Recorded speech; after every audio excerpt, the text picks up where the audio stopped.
Revanth Reddy U turn తీసుకున్నారు. దేంట్లో అంటే మొన్ననే జగన్మోహన్ రెడ్డి ఆంధ్రప్రదేశ్కి సంబంధించినంత వరకు జగన్మోహన్ రెడ్డి టైంలో ప్రారంభించినటువంటి రాయలసీమ ఎత్తిపోతల పథకాన్ని నేను చంద్రబాబు నాయుడుతో చెప్పి ఆపించాను అని చెప్పడం ద్వారా బాబు నిరకాటంలో పెట్టారు. అదే సమయంలో జగన్కు ఒక ఫెచ్చింగ్ అయ్యారు. రాయలసీమ ప్రాంతంలో మొత్తం రగలడానికి కారణమయ్యారు. బీఆర్ఎస్ నిరుకుని పెడదాం అనుకుని తన గురువు గారిని నిరుకుని పెట్టాడు.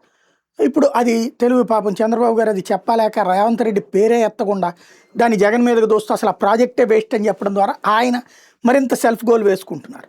అయితే తెలివిగా వాళ్ళకు ఉన్నటువంటి ఎకో సిస్టమ్ ఉంది కాబట్టి దాన్ని అమరావతి వైపుకి డైవర్ట్ చేసి గబక్కన జగన్ అనవసరమైన టైంలో అవసరమైన సమయంలో అనవసరమైన మాట మాట్లాడుకొచ్చారు కాబట్టి దాన్ని క్యాష్ చేసుకుంటూ అటువైపుకి డైవర్ట్ చేసేసారు. అసలు రాయలసీమ ఎత్తిపోతల పథకం ఇంపార్టెన్స్ లేదు.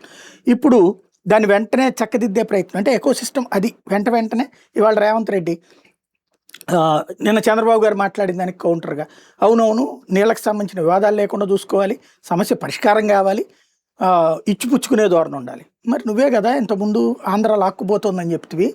రాయలసీమ ఎత్తిపోతల పథకాన్ని ఒప్పుకుంటాడు ఇప్పుడు ఆయన? రాయలసీమ ఎత్తిపోతల పథకాన్ని ఒప్పుకుని పైన తీసుకుంటాడా? అంటే పైన అప్పుడు తీసుకునేటట్టయితే కనుక ఇక్కడ కూడా కింద తీసేసుకోవచ్చా? అంటే ఈ గొడవలన్నీ సద్దుమణిగిపోయినట్టేనా? అంటే యూటర్న్ తీసుకున్నట్టు అనమాట. మనకి ఎలా కావాలంటే అలా నడుస్తున్నాయి అనమాట.